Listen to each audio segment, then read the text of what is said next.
The marriage contract felt heavier than the ceremonial blade at Marcus Chen's side as he stood in the gleaming hall of the Zephyrian Embassy on New Geneva Station. Around him, delegates from 12 different species whispered in languages that sounded like wind chimes, grinding metal, and distant thunder. The air recyclers couldn't quite mask the smell of sulfur from the Crothery delegation or the sweet ozone scent that followed the luminari wherever they went. Ambassador Lyralii of the Zephyrian Empire stood nearly 8 feet tall, her crystalline skin catching the artificial sunlight that streamed through the massive viewport. Her 4 arms moved with the fluid grace of someone born in low gravity, and, when she spoke, her voice resonated like a crystal bell. The terms are simple, human. Your species provides one representative for marriage bonding with our chosen diplomat. In return, we grant Earth membership in the Galactic Trade Consortium. Marcus adjusted his plain black suit and try not to think about how his monthly salary as a librarian could probably buy a cup of coffee on this station. The Zephyrians had specifically requested someone unremarkable for their delegate, someone who wouldn't draw attention or complicate their political games. The Earth Council had been more than happy to volunteer him. The human representative has been selected, Admiral Harrison announced, gesturing toward Marcus. Marcus Chun, civilian specialist in xenolinguistics and cultural archives.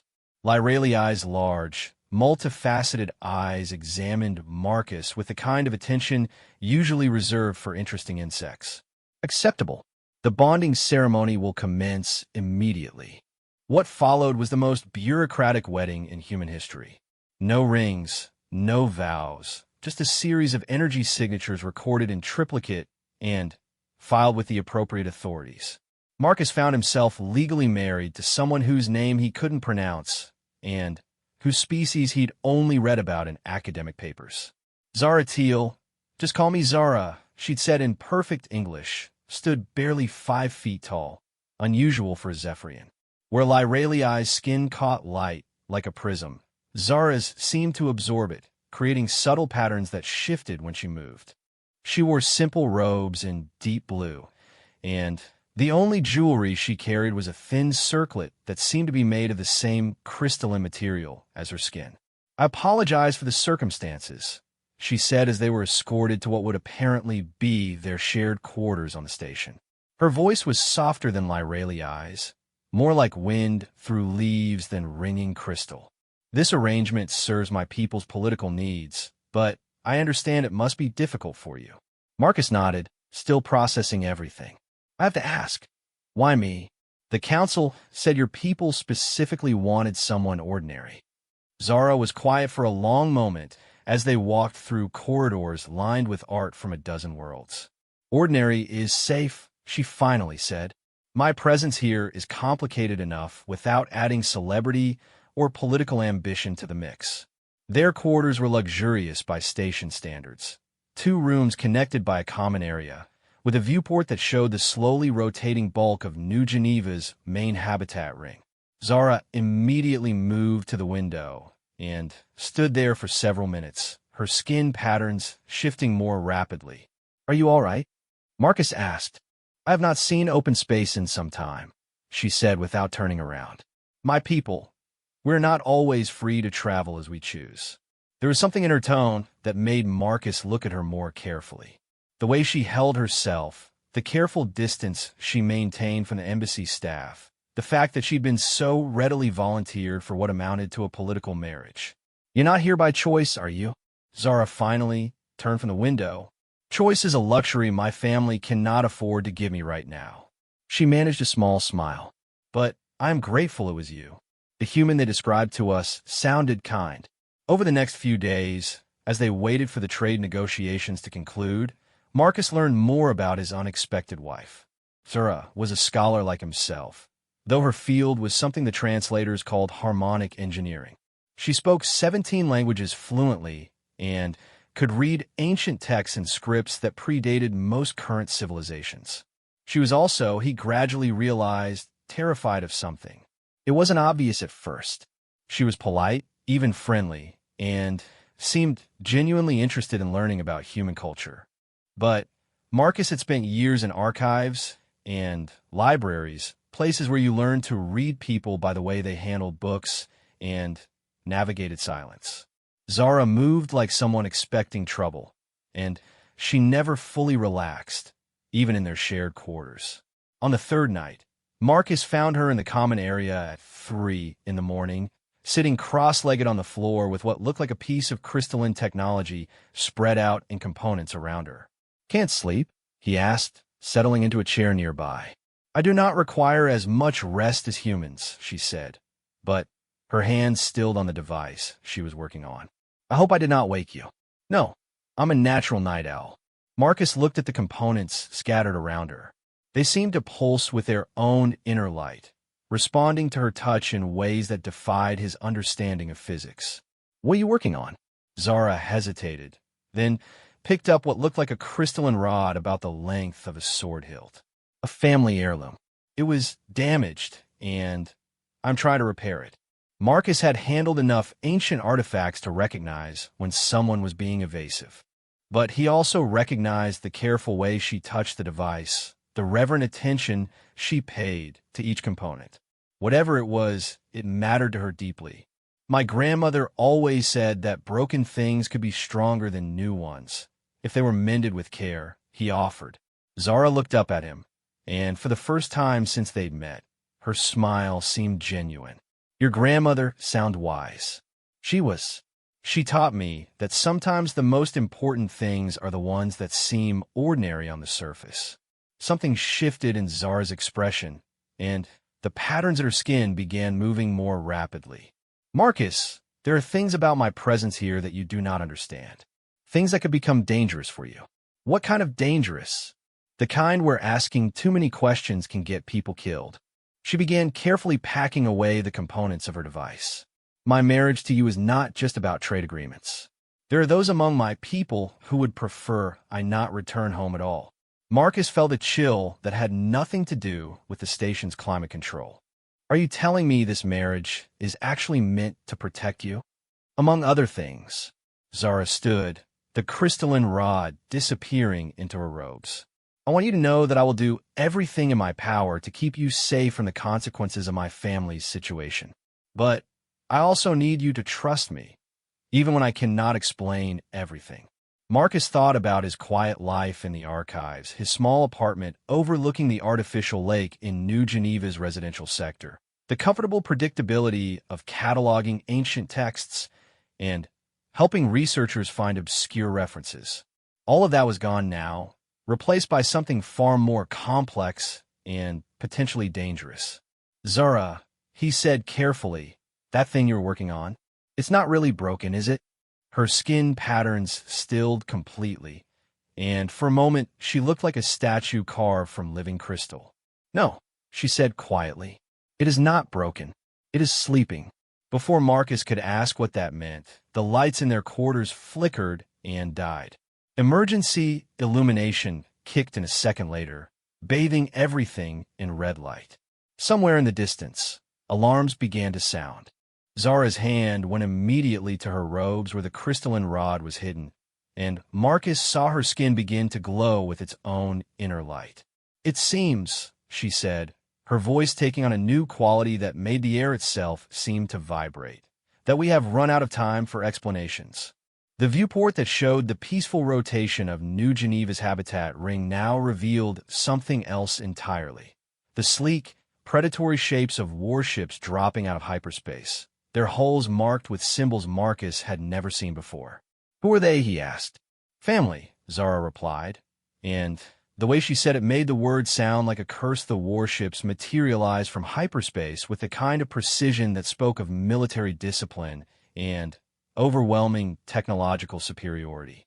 Marcus counted at least 30 vessels, their crystalline hulls refracting the light of New Geneva's star into deadly rainbows. Each ship was easily 3 times the size of the station's defensive platforms, and their weapons arrays were already powering up with an ominous blue glow. "Attention, New Geneva Station," came a voice over the communication system, speaking in that same crystal bell tone as Lyralii, but with an edge sharp enough to cut steel. You are harboring a fugitive from Zephyrian justice. Surrender Zaratil immediately, and no harm will come to your facility." Marcus looked at his wife, who stood perfectly still in the center of their quarters, her skin now glowing bright enough to cast shadows on the walls. The crystalline rod had appeared in her hand, though he hadn't seen her draw it from her robes. It was no longer the simple artifact he'd seen her working on. Now it hummed with energy that made his teeth ache, and the air around it seemed to bend and shimmer. "Fugitive?" Marcus asked, trying to keep his voice steady. "The situation is somewhat more complex than that," Zara replied, her voice carrying the same strange harmonics he'd heard the night before. "My father was the keeper of the eternal resonance. When he died, the responsibility should have passed to my elder brother. Instead, he chose to claim it passed to me." The station shuddered as the first warning shots struck the outer shields. Through the viewport, Marcus could see the defensive platforms moving into formation, but they looked like toys compared to the Zephyrian fleet. "What's the eternal resonance?" Marcus asked, though part of him was beginning to suspect the answer had something to do with the weapon in his wife's hand. "Every Zephyrian world resonates with a specific harmonic frequency," Zara explained as she moved toward the viewport. "Control those frequencies, and you control our civilization. The eternal resonance is both the source of that control and the key to breaking it." Another impact, stronger this time. The lights flickered again, and Marcus could hear the station's hull groaning under the assault. Emergency announcements were blaring in a dozen languages, telling civilians to report to secure areas immediately. "So, your brother wants you dead because you inherited something he thinks should be his?" "He wants me dead because I chose to take it away from our world entirely rather than let him use it to enslave our people." Zara's grip tightened on the crystalline weapon. "The marriage to you was meant to place me under Earth's protection, but it seems that protection may not be enough." Through the viewport, Marcus could see smaller ships launching from the Zephyrian fleet, boarding craft, heading straight for the station. The defensive platforms were firing now, their weapons creating brilliant flashes against the crystalline hulls of the attackers, but their shots seemed to be absorbed rather than causing damage. "There has to be something we can do," Marcus said. "Some way to negotiate, or there is—" Zara interrupted, turning to face him. Her multifaceted eyes were now glowing with the same inner light as her skin, and when she spoke, her voice carried harmonics that seemed to resonate in his bones. "But it will require you to trust me completely, and it will change everything about your quiet life." Marcus thought about his library, his books, his peaceful routine of cataloging and research. Then he thought about the 30 warships outside and the woman standing before him, who had somehow become more important to him in 3 days than he'd expected anyone to be in a lifetime. "What do you need me to do?" Zara smiled, and for the first time since he'd met her, she looked genuinely relieved. "Hold this," she said, offering him the crystalline rod. Marcus reached out hesitantly. The moment his fingers touched the weapon, the world exploded into sensation. He could feel the resonant frequency of every piece of crystalline technology on the station, from the artificial gravity generators to the communication arrays. He could sense the harmonic signatures of the Zephyrian ships outside, their weapons, their shields, even the life patterns of the crews aboard them. But more than that, he could feel something vast and ancient stirring to wakefulness, as if the weapon in his hands was not just a tool, but a living thing that had been waiting for someone to call it back to consciousness. "What is this?" he gasped, his vision filled with patterns of light and sound that seemed to map the structure of space itself. "The world Zinger," Zara replied, her voice now coming from very far away despite the fact that she was standing right beside him. "The first weapon, the one that taught my ancestors how to shape reality with harmonic resonance. It has been sleeping for 3,000 years, waiting for someone worthy to wake it." The station shuddered again, and this time Marcus could feel the impact not just through the deck plates, but through the harmonic frequencies that held the structure together. The Zephyrian boarding craft were almost at the docking bays. "Why me?" Marcus asked, though he was already beginning to understand. I'm nobody special. I'm just a librarian. You're someone who understands that the most powerful things are often the quietest, Zara said. Someone who knows that true strength comes not from forcing your will on others, but from understanding the deeper patterns that connect everything together. The Worldzinger chose you the moment you touched it, just as I hoped it would. Through the weapon's enhanced perception, Marcus could sense the approaching boarding parties, their intent to capture Zura and drag her back to face whatever justice her brother had planned. He could feel the terror of the station's civilian population as they huddled in emergency shelters. He could sense the growing desperation of the defense forces as they realized their weapons were useless against Zephyrian technology.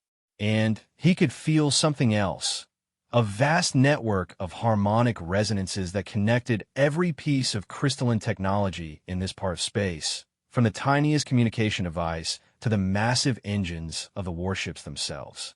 All of it was connected, all of it was vulnerable, and all of it was suddenly within his reach. I need to stop this without killing anyone, Marcus said, surprised by the certainty in his own voice. That, Zara replied, is exactly why the Worldzinger chose you. Marcus closed his eyes and reached out through the weapon's consciousness, feeling for the right frequency, the right harmonic pattern. The Zephyrian ships were protected by shields that absorbed energy weapons, but those same shields were made of crystalline matrices that resonated at specific frequencies. If he could find the right note, the right pattern of sound and vibration, he began to hum a simple melody his grandmother had taught him years ago, something about morning light and growing flowers. The Worldzinger picked up the tune and amplified it, spreading it through subspace at frequencies that bypassed normal communication channels and went straight to the crystalline cores of every ship in the attacking fleet. The effect was immediate and dramatic.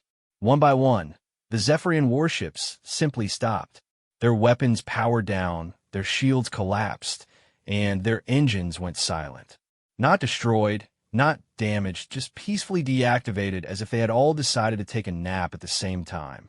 Through the viewport, Marcus could see the boarding craft drifting helplessly, their crews probably staring at control panels that no longer responded to their commands. The massive warships hung in space like sleeping giants, beautiful and harmless. Impossible, came a voice over the communication system, the same voice that had demanded Zara's surrender, but now sounding stunned rather than threatening. The Worldzinger was lost millennia ago. How does a human command the voice of our ancestors? Zara took the crystalline rod back from Marcus, and the overwhelming sensory input faded to manageable levels, though he could still feel a faint echo of the vast harmonic network he'd touched. "Hello, HFY," she said into the comm unit, her voice carrying new authority. "As you can see, the situation has changed somewhat." "Sister," came the reply, and Marcus could hear both anger and fear in the harmonics. "You would give our most sacred weapon to an alien?" "I would trust it to someone worthy of its power," Zara corrected. "Someone who used it not to destroy his enemies, but to protect innocence. The Worldzinger has made its choice, brother. The question now is whether you will accept that choice or continue this pointless pursuit." There was a long silence from the Zephyrian fleet. Marcus could sense through his lingering connection to the weapon that the ship's crews were working frantically to restore power to their systems. But the harmonic lock he'd placed on their crystalline cores would hold for hours at least. Finally, Kethvar's voice returned, sounding defeated. "The Council will hear of this. They will not accept a human as bearer of the Worldzing." "Then, perhaps it is time for the Council to learn that power does not come from bloodlines or political position," Zara replied. "Perhaps it is time for them to remember that our ancestors built the Worldzing not as a weapon of conquest, but as a tool for bringing peace and harmony to a chaotic universe." The communication channel went silent. One by one, the Zephyrian ships began to power up their engines. Not their weapons, just their drives. Within an hour, they had all jumped back into hyperspace, leaving New Geneva Station in peace. Marcus sank into a chair, feeling suddenly exhausted. "So what happens now?" Zara sat down beside him, the Worldsing once again appearing as nothing more than a simple crystalline rod. Now, she said, we go home to Earth, and I teach you how to properly use the most powerful weapon in known space. And then, when you're ready, we return to my people and show them what it truly means to sing the songs that shape worlds. Marcus nodded, still trying to process everything that had just happened. His quiet life as a librarian was definitely over, but somehow, looking at the woman beside him and feeling the echo of ancient power still humming in his bones, he thought he might be able to manage the alternative 6 months after the incident at New Geneva Station. Marcus stood in the middle of what had once been the quiet reading garden behind the Earth Council archives. The space had been transformed into something that looked like a fusion of a meditation retreat and a high-tech laboratory, with crystalline resonance chambers growing from the earth like geometric flowers and harmonic analysis equipment humming softly among the original rose bushes. Zara moved through the space with fluid grace, adjusting the position of resonance crystals and fine-tuning the harmonic frequencies that flowed through the air like invisible music.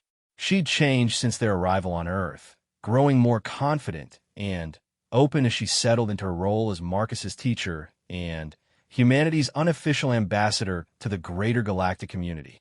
The key, she was saying, as Marcus attempted to attune himself to the Worldzinger's harmonic patterns, is not to force the resonance, but to find it. Every object, every person, every world has its own natural frequency. Your role is to listen, not to command. Marcus held the crystalline weapon loosely in his hands, trying to feel the subtle vibrations that Zara assured him were there. After months of practice, he could reliably detect the harmonic signatures of simple crystalline devices, but the more complex patterns still eluded him. I can sense something, he said, concentrating on a small communication crystal Zara had placed on a nearby table. It feels like music that's almost in tune, but not quite. Exactly. Zara's skin patterns brightened with pleasure. Now, instead of trying to change the crystal's frequency, try to understand why it resonates the way it does. What is it trying to communicate? Marcus closed his eyes and let the Worldzinger's perception expand his awareness. The communication crystal's harmonic signature gradually resolved into something like meaning. A stored message, he realized, recorded in the crystalline matrix itself. There's a message in it, he said. Something about a meeting? Representatives from multiple species? Very good. Zara retrieved the crystal and tucked it back into her robes. That message arrived this morning through diplomatic channels. The Galactic Council has officially requested a meeting with the bearer of the Worldzing. Marcus opened his eyes, the familiar sensation of returning to normal human perception always slightly disorienting. They want to meet with me? Word has spread since New Geneva, Zara explained, settling gracefully onto one of the stone benches that surrounded the practice area. 30 Zephyrian warships disabled without a single casualty by a human who had never held the Worldzinger before that day. The other species are curious about what this might mean for the balance of power in the galaxy. Marcus set the Worldzinger carefully on its stand, a piece of crystalline technology that Zara had grown specially to hold the ancient weapon. And what does it mean? That depends entirely on you, Zara replied. The Worldzinger has chosen a human as its bearer, something that has never happened before. Some species see this as a sign that humanity is ready to take a larger role in galactic affairs. Others see it as a threat to their own positions of power. Before Marcus could respond, his communicator chimed with an incoming call. The display showed the seal of the Earth Council, which generally meant either very good news or very bad news. Given recent events, Marcus was learning to expect the latter. Mr. Chun, came the voice of Admiral Harrison, the same official who had volunteered Marcus for his marriage to Zara 6 months earlier. We need you and your wife at the council chambers immediately. We have a situation. An hour later, Marcus and Zara stood in the main briefing room of the Earth Council building, facing a collection of officials who looked like they hadn't slept in days. Admiral Harrison gestured to the massive holographic display that dominated the center of the room, showing a three-dimensional map of local space. 3 days ago, the mining colony on Kepler 442b went silent. Harrison began without preamble.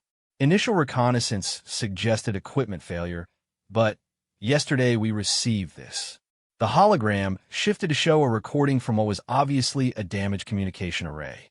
The image was grainy and filled with static, but Marcus could clearly see the distinctive shapes of buildings that had been partially melted, as if something had applied intense heat in precise, controlled patterns. Harmonic resonance weapons, Zara said quietly, her skin patterns shifting to darker hues. But not Zephyrian design. The frequency signatures are all wrong. The colony had a population of 12,000, Harrison continued. Mining families, research teams, support staff. We've had no contact with any of them since the attack began. Marcus studied the recording, trying to understand what he was seeing. You said attack. Are we sure this wasn't some kind of accident? The hologram shifted again, this time showing a close-up of one of the damaged buildings. Carved into the crystalline structure of what had been the colony's communication center was a symbol that made Zara gasp. A complex geometric pattern that seemed to hurt to look at directly.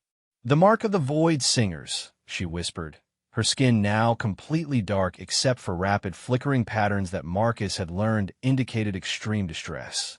Marcus, this is very bad. Very, very bad. Who are the Void Singers? Admiral Harrison asked. Zara was quiet for a long moment, her gaze fixed on the symbol in the hologram. When she finally spoke, her voice carried harmonics that made everyone in the room unconsciously step back. They're what my people call the silence between notes, she said. An ancient sect that believes harmonic resonance is a corruption of the natural order. They seek to eliminate all crystalline technology from the galaxy, returning the universe to what they see as its original state of chaos. Marcus felt a chill that had nothing to do with the room's climate control. And they've targeted the mining colony because Kepler 442b has the largest known deposits of resonance crystals outside the core Zephyrian worlds, Harrison replied grimly. If they can destroy the mining operation, they can cut off the supply of crystal technology to most of the outer systems. But that would affect more than just crystal tech, Marcus realized. Half the medical equipment in human space relies on resonance enhancement. Communication networks, gravity generators, life support systems. Exactly, Zara confirmed. The Void Singers do not distinguish between military and civilian applications. To them, all harmonic technology is equally corrupt. They would rather see billions die than allow the continued use of crystalline resonance. Admiral Harrison leaned forward across the conference table. Mr. Chun, the Council is formally requesting your assistance in dealing with this situation. You and the Worldsinger are possibly the only things in this part of space that could stand against Void Singer technology. Marcus looked at the image of the destroyed colony, thinking about the 12,000 people who had simply vanished. What exactly are you asking me to do? We're asking you to help us save them, Harrison replied. Our intelligence suggests that the Void Singers don't simply destroy their targets. They convert them, turning entire populations into additional Void Singers. If we can reach Kepler 442b quickly enough, there might still be time to reverse the process. And if we can't, Harrison's expression was grim. Then humanity's first real encounter with galactic warfare is going to be a genocide. Marcus turned to Zura, who was still studying the symbol with obvious distress. What do you think? Can the Worldsinger help? The Worldsinger was created specifically to counter the chaos that the Void Singers represent, she said slowly. In theory, yes, it could reverse their work. But, Marcus, the Void Singers have had 3,000 years to develop their techniques. What they do to their victims, it changes them on a fundamental level, rewriting the harmonic patterns that define their consciousness. You're saying we might be too late to save them? I'm saying that even if we succeed in defeating the Void Singers, the people we rescue may not be entirely human anymore. Marcus thought about this for a moment, then walked over to the hologram and studied the image of the destroyed colony.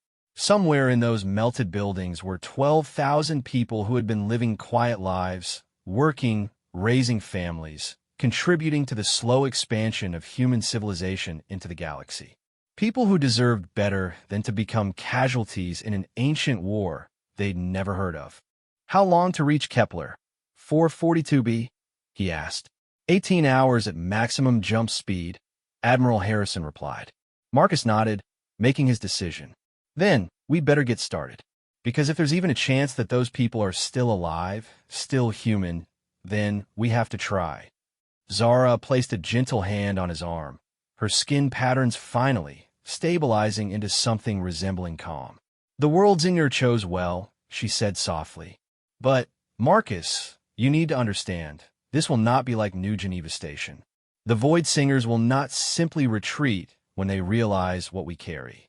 They will fight, and they will try to corrupt the Worldzinger itself, turn it into an instrument of chaos. Then, I guess it's a good thing I spent all those years in quiet libraries," Marcus replied. "I've gotten pretty good at finding signal in the noise." Admiral Harrison activated his communicator. "Prepare the fastest ship we have for immediate departure. And give me a direct line to the Galactic Council. If we're going to war with the Void Singers, we're going to need all the help we can get." As the briefing room erupted into activity around them, Marcus felt the familiar weight of responsibility settling on his shoulders. The quiet life he'd once known was becoming more of a distant memory with each passing day.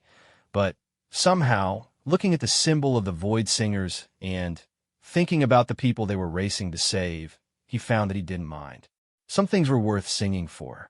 Some songs were worth the risk of losing your voice. The journey to Kepler 442b aboard the Earth Council ship Harmony took 16 hours through 7 hyperspace jumps, each transition bringing them closer to what sensors indicated was a completely dead system. Marcus spent most of the trip in the ship's small meditation chamber with Zara, practicing advanced harmonics techniques while trying to understand exactly what they would be facing. "The Void Singers do not simply destroy," Zara explained as she guided him through exercises designed to strengthen his connection to the Worldzinger. "They corrupt. They take the natural harmonic resonances that exist in all living things and twist them into discordance." Marcus held the ancient weapon across his palms, feeling the subtle vibrations that had become as familiar as his own heartbeat over the past months.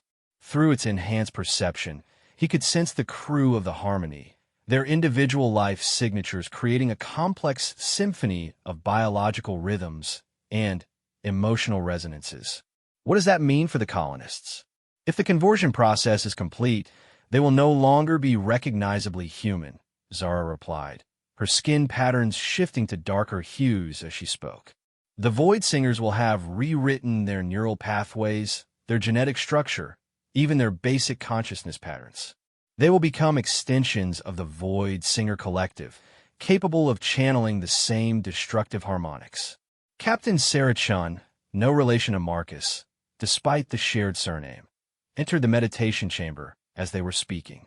She was a career military officer who'd volunteered for this mission despite having no real understanding of what they were likely to encounter. "We're approaching the edge of the system," she reported. "Long-range sensors are showing some unusual readings. The planetary resonance is wrong, somehow." Marcus opened his eyes, the Worldzinger's perception immediately expanding to encompass the ship's sensor array.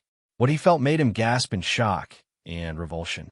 Where Kepler 442b should have registered as a living world with the complex harmonics of an active biosphere, instead there was something like a screaming discord that seemed to assault the very concept of organized matter.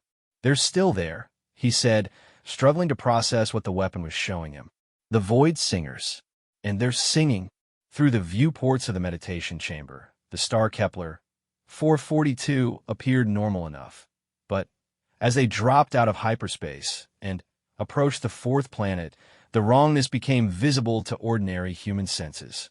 The world's surface, which should have been the blue-green of a terraformed colony, was now a shifting pattern of grays and blacks that seemed to move with unnatural purpose. "My God," Captain Chen whispered, staring at the planet through the viewport. What do they do to it? They're using the colonists as amplifiers, Zara said, her voice tight with horror. 12,000 human minds, all singing the song of entropy in perfect harmony. The entire planet has become a single massive void singer instrument. Marcus felt the Worldzinger responding to the proximity of its ancient enemy, its crystalline structure beginning to resonate with harmonics that made the air itself seem to thicken. Through its perception, he could sense individual human consciousness patterns embedded in the planetary discord. Still there, still technically alive, but wrapped in layers of alien thought that threatened to drown out everything that had once made them human. Can we save them? Captain Chen asked. Maybe, Marcus replied, standing and moving toward the viewport. But we're going to need to get close enough to touch the planetary resonance with the Worldzinger. Very close. How close? Atmospheric entry close. Captain Chen paled slightly. Sir, if those people have been converted into void singers, approaching the planet could be suicide. Our ship's crystalline systems will be vulnerable to their harmonic attacks. Then, we'll have to trust that the Worldzinger can protect us, Marcus replied, though privately he wasn't entirely sure that was possible. The sheer scale of what the void singers had accomplished on Kepler 442b was beyond anything in the historical record Zara had shown him. The approach to the planet took 3 hours, with the Harmony's crew working frantically to shield their systems against the increasingly powerful waves of discord emanating from the surface. By the time they reached the outer atmosphere, the ship's crystalline components were beginning to resonate with painful harmonics that made everyone aboard feel nauseated and disoriented. Marcus stood on the bridge with the Worldzinger in his hands, trying to maintain a protective harmonic field around the ship, while simultaneously analyzing the complex web of corrupted consciousness patterns below. What he found was both better and worse than he'd expected. They're still human, he reported to Captain Shun and Zura. The core consciousness patterns are intact, just buried under layers of void singer programming. But the programming is integrated at the neural level. Trying to remove it by force could destroy their minds entirely. So what do we do? Captain Shin asked. Marcus thought about his years in the archives, about the careful patience required to restore damaged manuscripts without destroying the original text. We remind them who they are, he said finally. We sing them a song they remember from before the corruption. He closed his eyes and let the Worldzinger's consciousness merge fully with his own. The sensation was overwhelming. Suddenly, he could perceive not just the 12,000 human minds trapped in the Void Singer Collective, but every harmonic resonance on the planet, from the atomic vibrations of the crystalline deposits to the subtle electromagnetic patterns that governed weather and geology. The Void Singer's song was a masterpiece of destructive harmony, a carefully orchestrated symphony of entropy that turned the planet's natural resonances against themselves. But underneath it, Marcus could still detect the faint echoes of human consciousness, like a melody half-remembered from childhood. He began to hum, starting with the same simple tune his grandmother had taught him years ago, the one about morning light and growing flowers that had first activated the Worldzinger at New Geneva Station. The weapon amplified his voice and sent it down through the atmosphere, weaving between the chaotic harmonics of the Void Singer Collective. The response was immediate and violent. The planetary discord shifted, focusing on his position like a weapon designed to shatter reality itself. The harmony shields flared as waves of destructive resonance struck the ship, and several crew members collapsed as the hostile harmonics overwhelmed their nervous systems. But Marcus kept singing, adding complexity to his simple melody, weaving in harmonics that he'd learned from Zara and techniques that the Worldzinger itself seemed to suggest. Slowly, carefully, he began to separate the human consciousness patterns from their void singer programming, like untangling a knot that had been tied with living thought. One by one, the human minds began to respond to his song. A mining engineer named David Patterson was the first to break free, his consciousness suddenly blazing with familiar human patterns of curiosity and determination. Then a research scientist, Dr. Maria Santos, followed by a teacher named Jennifer Liu, who had been running the colony's school. Each freed mind became an amplifier for Marcus's song, adding their own harmonic patterns to his melody and helping to reach others who were still trapped. The process was exhausting, like trying to perform surgery on 12,000 patients simultaneously while under constant attack from an enemy that literally weaponized chaos. But it was working. The gray-black patterns on the planet's surface began to shift and break apart as more human minds reclaimed their individual identities. The Void Singer Collective, dependent on the harmony of corrupted consciousness, began to lose cohesion as its unwilling members remembered what it meant to think for themselves. That was when the real Void Singers revealed themselves.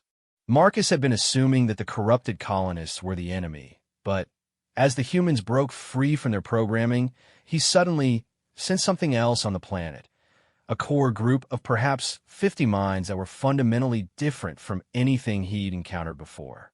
These were not converted humans or even corrupted Zephyrians. These were something altogether alien, consciousness patterns that seemed to exist in the spaces between thoughts, feeding on discord and chaos like parasites. The original Void Singers. Zara gasped, her skin patterns flickering with alarm as she sensed them through her connection to Marcus and the World Zinger. Marcus, those are not beings that can be reasoned with or converted. They are entropy given consciousness, destruction given will.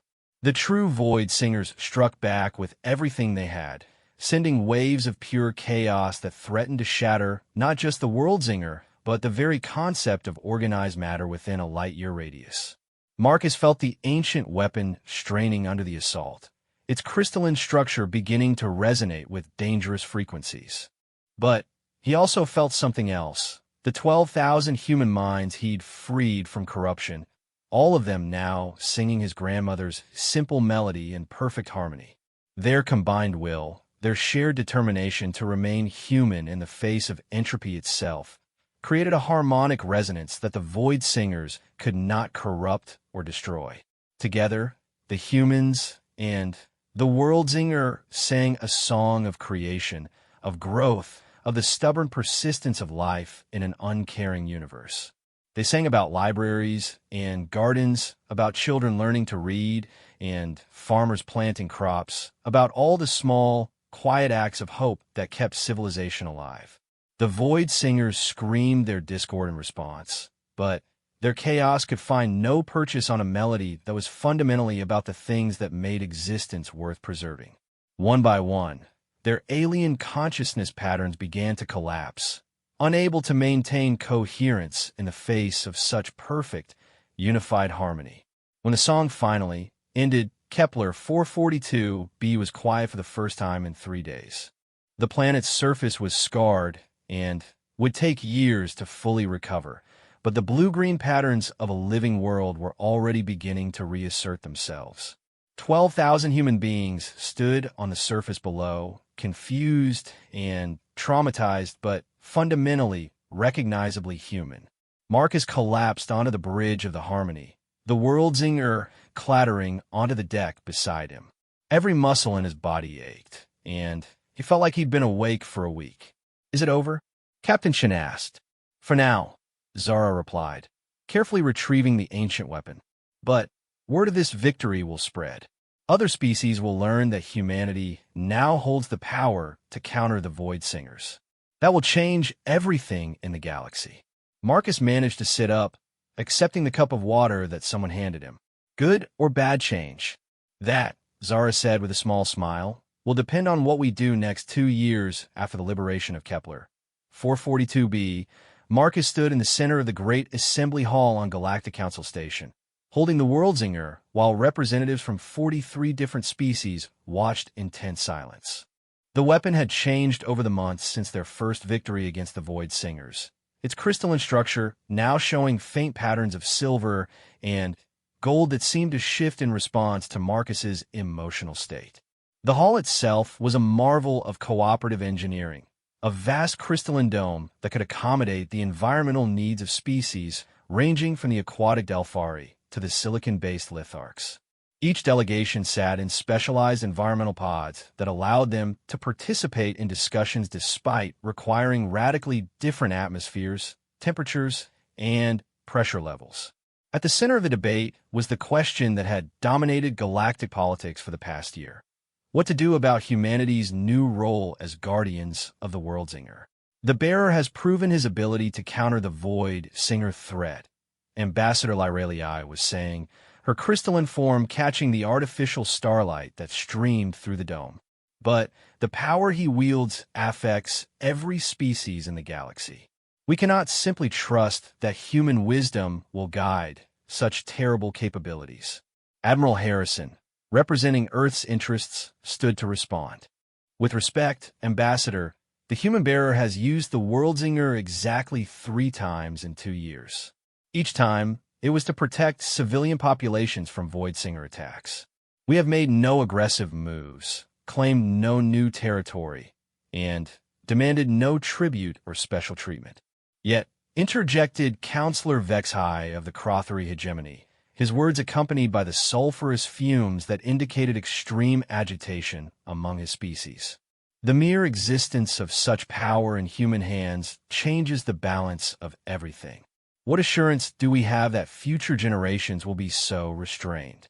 Marcus had been listening to variations of this argument for 6 months now, ever since the Council had convened this special session to address the human situation. The irony wasn't lost on him that most of these species have been engaged in various forms of warfare, territorial expansion, and political manipulation for centuries, yet they were concerned about humanity's responsible use of power. Zara, who now served as humanity's official cultural liaison to the Council, rose from her seat in the human delegation. "If I may speak to this concern," she said, her voice carrying the harmonic undertones that commanded attention from crystalline-based species.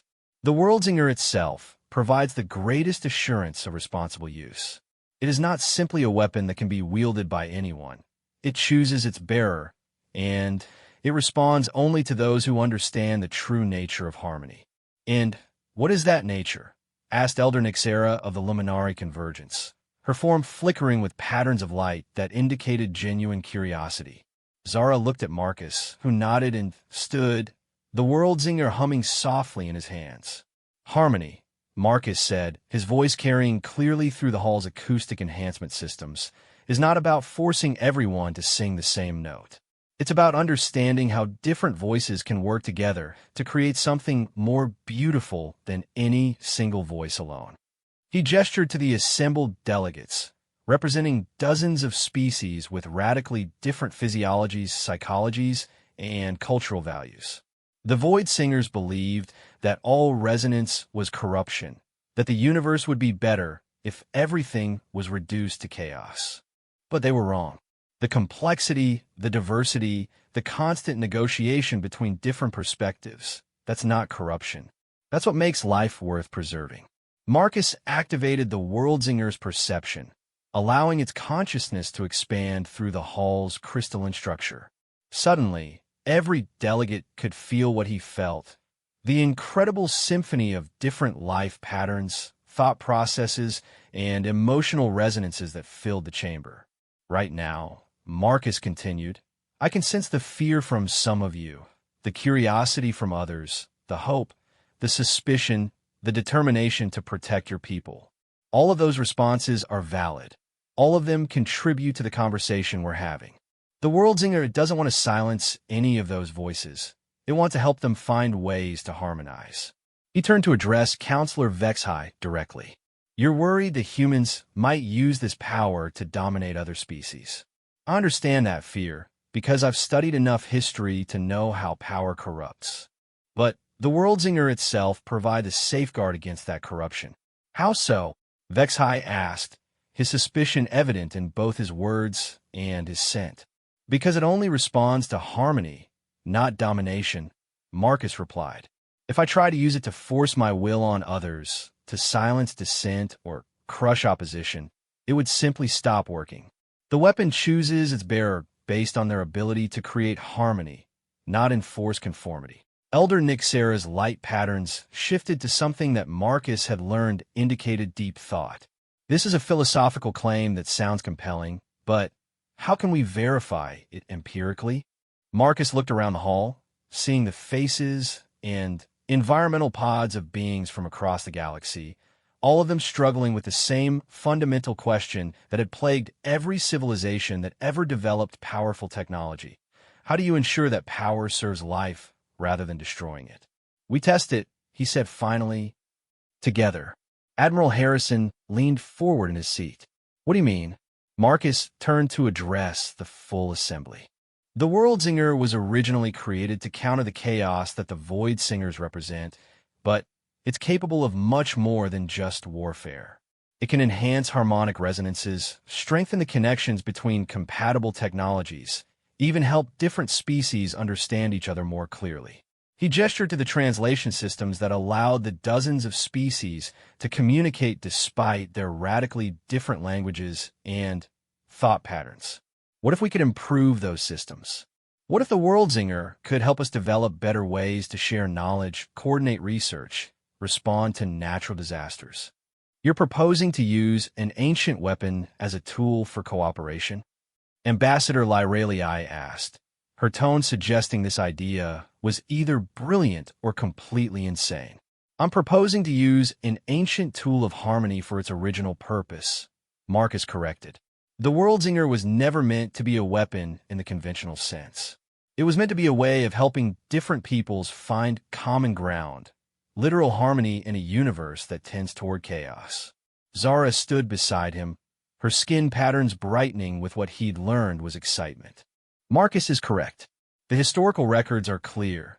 The Worldzinger was created during a time when my ancestors were just beginning to encounter other spacefaring species. It was designed to facilitate communication and cooperation, not conquest. But would such cooperation be genuine? Asked Counselor Thekmore of the Sedini Republic. Or would it be artificial harmony imposed by the weapon's influence? Marcus thought about this question, which got to the heart of every ethical concern about the Worldzinger's power. There's only one way to find out, he said. We try it, but we do it together with full transparency and oversight from all interested parties. He turned to address the full assembly again. I propose a joint research project. Representatives from every interested species, working together to explore the constructive applications of harmonic resonance. The Worldzinger provides the power, but the wisdom comes from all of us working together. The hall fell silent as the delegates considered this proposal. Marcus could sense through the weapon's perception the complex web of calculations, concerns, and hopes that filled each environmental pod. Finally, Elder Nixera spoke. This proposal has merit, but it would require unprecedented cooperation between species that have been rivals for centuries. Then, maybe it's time to try something unprecedented, Marcus replied. The Void Singers showed us what happens when the forces of chaos go unchecked. But that doesn't mean we have to choose between chaos and tyranny. There has to be a third option, genuine cooperation based on mutual respect and shared benefits. Ambassador Lyralii stood, her crystalline form refracting the starlight in complex patterns that Marcus had learned indicated deep consideration. If we agree to this proposal, what safeguard would be in place to prevent misuse of the Worldzinger? Joint custody, Marcus said without hesitation. The weapon remains in my care because it chose me, but all research and applications are conducted under the oversight of a joint council. No species gets to dictate terms to the others, and every application of the Worldzinger's power must be approved by consensus. And if consensus cannot be reached, Counselor Vexhai asked, then we don't do it, Marcus replied simply. Better to move slowly and build genuine trust than to rush forward and create new conflicts. The debate continued for hours, with delegates raising concerns about security, sovereignty, economic implications, and the philosophical questions raised by technology that could influence consciousness itself. But gradually, Marcus sensed a shift in the harmonic patterns filling the hall, from suspicion and fear towards something that might eventually become hope. When a final vote was tallied, 31 species voted in favor of the joint research proposal, 8 voted against, and 4 abstained. It wasn't the unanimous consensus Marcus had hoped for, but it was enough to move forward. As the delegates filed out of the hall, making plans for the complex negotiations that would be required to establish the new cooperative framework, Zara approached Marcus with a smile that made her skin patterns dance with joy. "Your grandmother would be proud," she said softly. Marcus nodded, feeling the weight of the Worldzinger in his hands and the even greater weight of responsibility on his shoulders. "I hope so. We're about to find out whether harmony is really possible on a galactic scale." "It won't be easy," Zara warned. "Some species will try to manipulate the process for their own benefit. Others will withdraw if they don't get their way. And the Void Singers are still out there. They won't simply accept this new order of cooperation." Marcus looked out through the dome at the star field beyond, where countless worlds harbored countless species, each trying to find their own way through the darkness. "Maybe that's okay," he said. "Maybe the point isn't to create a perfect system, but to create a system that can improve itself over time." He deactivated the Worldzinger's enhanced perception, returning to normal human senses. The sudden reduction in awareness was jarring, but also oddly comforting. Sometimes it was good to be reminded that he was still fundamentally human, still the same quiet librarian who had once thought his biggest challenge would be cataloging ancient texts. "Come on," he said to Zara, taking her hand as they walked toward the exit. "We have a lot of work to do, and I suspect this is just the beginning."